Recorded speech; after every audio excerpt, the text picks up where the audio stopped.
साथ संगत जी, प्यार से कहिए धन निरंकार जी। साथ संगत जी, मैं आशा करूंगा कि आपके जीवन में खुशियां रहे और किसी चीज का कमी न रहे। साथ संगत जी, एक छोटा सा विचार है, अच्छा लगे तो लाइक सब्सक्राइब कर देना। साथ संगत जी, एक राजा जंगल में शिकार करने के लिए निकला।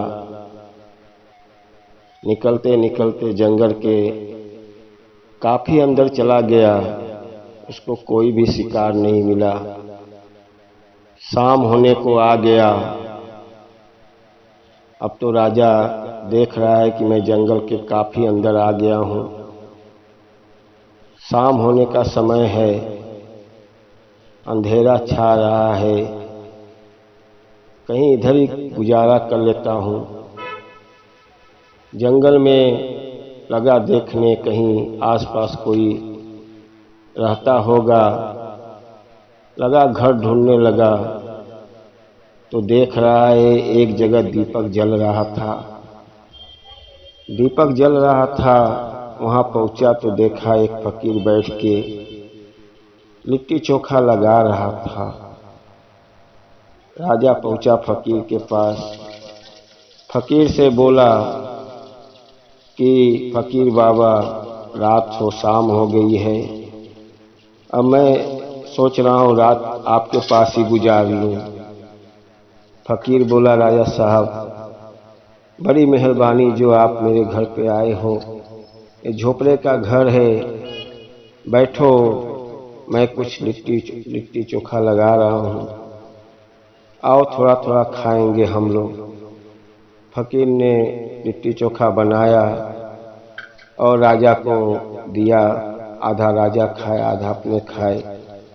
रात को बिस्तर लगा दिया, राजा आराम से सोया। सुबह उठा, फकीर को बोला, आपका बहुत बड़ा एहसान है। अपने गले से हीरे मोती का माला निकाला और फकीर को देने लगा। फकीर बोला, मैं क्या करूँगा, ये मेरे कौन सी काम की है, हमारे लिए तो कोई काम का नहीं है। राजा बड़ा सोच रहा है कि मैं इतना हीरे मोती का माला दे रहा हूँ, ये बोलता है मेरे कोई काम का नहीं है। अब तो राजा बोलता है, भाई कोई काम का नहीं है, रख लो। जो कोई मूर्ख, जो सबसे बड़ा मूर्ख आपको दिखेगा कोई, उसको दे देना, उसके कोई काम में आ जाएगा। और तब फकीर बोला, ठीक है भाई, रख दो, कोई ऐसा मूर्ख मुझे दिखेगा, ये हीरे मोती का माला उसको दे दूंगा, मेरे तो कोई काम का नहीं है। राजा देख के चला गया और राजा सोचने लगा, देखो ये फकीर होके हीरे मोती का माला नहीं ले रहा है। राजा आया, अपने राज्य में राज करने लगा और कुछ दिन के बाद अचानक बीमार पड़ गया।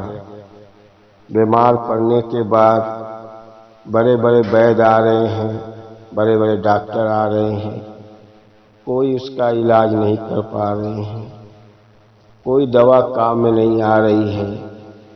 राजा तो अब समझ गया है कि मेरा जाने का समय आ गया है, कोई दवा काम कर जाए, कोई दवा काम नहीं कर रही है। बड़े बड़े सब जगह बोल दिया गया, भाई कोई इसको ठीक कर दे। वो फकीर को भी मालूम चला कि राजा बीमार है। आया राजा के पास, बोला, राजा साहब मुझे पहचाने? राजा साहब बोला, मैं तो भाई पहचान गया, वही फकीर हो, जंगल में रहते हो, मुझे रात को सुलाए थे। फकीर को देख के राजा बोला, अब तो मेरा जाने का समय आ गया है, बहुत दवा करार हो रहा है लेकिन ठीक नहीं हो रहा है, लेकिन मुझे अब मालूम हो गया कि मैं जाऊंगा, अब मेरा जाने का समय आ गया है। फकीर बोला, जाओगे कहाँ? कहीं मालूम तो नहीं है कहाँ जाना है, लेकिन जाऊंगा अब यहाँ से। कहना, आए कहाँ से थे? कहना, आने का भी पता नहीं था।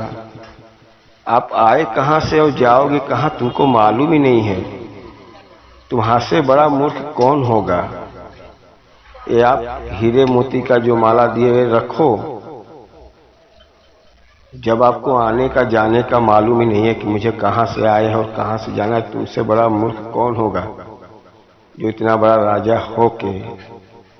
साध संगत जी कहने का भाव यह है कि हमको जब मनुष्य का जन्म मिला है तो मुझे मालूम करो कि मुझे 84 लाख से बंधन से बचना है, तो कहाँ जाना है कौन बताएगा। गुरु के शरण में जाओगे तब मालूम पड़ेगा, जब ब्रह्म ज्ञान लोगे तब मालूम पड़ेगा कि हम कहाँ से आए हैं, कहाँ जाना है। तो मिट्टी का पुतला शरीर है, आत्मा निकल जाती है, कब ये चोला छोड़ के चला जाएगा, कब हमारे अंदर से आत्मा निकल जाएगा, बाकी सब यहीं रह जाएगा। लेकिन हमको मालूम ही नहीं है कि हम कहाँ से आए हैं, कहाँ से जाएंगे। साध संगत जी आओ, दास तो यही बोलेगा कि गुरु के शरण में लगे रहो और गुरु ही हमको बताएगा कि हमको कहाँ से आए हैं, कहाँ जाना है। ये 84 लाख से बंधन से बचना है तो गुरु के शरण में रहो। और साध संगत जी, जब जीवन में गुरु आ गया है तो आपको निरंकार का दर्शन करा देता है। आपके रोम रोम में बसा हुआ है निरंकार। जानो पहचानो, ये शरीर में से जब आत्मा निकल जाएगा तो जान के कोई मतलब नहीं है। रोम रोम में निरंकार को पुकार के देखो। निरंकार जब आता है साकार रूप में आता है। परमात्मा निरंकार एक ही है, इसीलिए साकार और निरंकार दोनों एक ही हैं। फर्क इतना है कि साकार रूप में निरंकार आता है। इसीलिए गुरु को जानो पहचानो। गुरु जब हमको बोल दिया है, एहसास दिला दिया है कि आपके रोम रोम में बसा हुआ है निरंकार, पुकार के तो देखो। साध संगत जी, बहुत भाग्य से मनुष्य का जन्म मिला है। इसको आप अच्छे कार्य में लगा लो, अच्छा कर्म कर लो कि आने जाने का सिलसिला खत्म हो जाए। नहीं साध संगत जी, कब जीवन चला जाएगा किसी को नहीं मालूम है।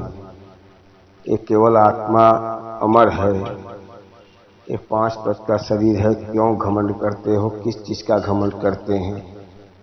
आओ साध संगत जी, दास तो यही बोलेगा कि जीवन में हमेशा मुस्कुराते रहो, सब छोड़ दो। सदगुरु के शरण में चले गए हो तो छोड़ दो। जो करेगा अच्छा करेगा, जो नहीं करेगा वो भी अच्छा करेगा। आओ साध संगत जी, दास से कोई गलती हो क्षमा करना। मैं तो यही कहूँगा कि सदगुरु माता जी आपके अंदर, सबके अंदर, घर में सब कुछ भरा रहे, उनके जीवन में हमेशा खुशियाँ दे, कि चल के सत्संग सेवा सिमरन करे और अपने जीवन का कल्याण करे। आओ साध संगत जी, दास से कोई गलती क्षमा करना और प्यार से कहिए धन निरंकार जी।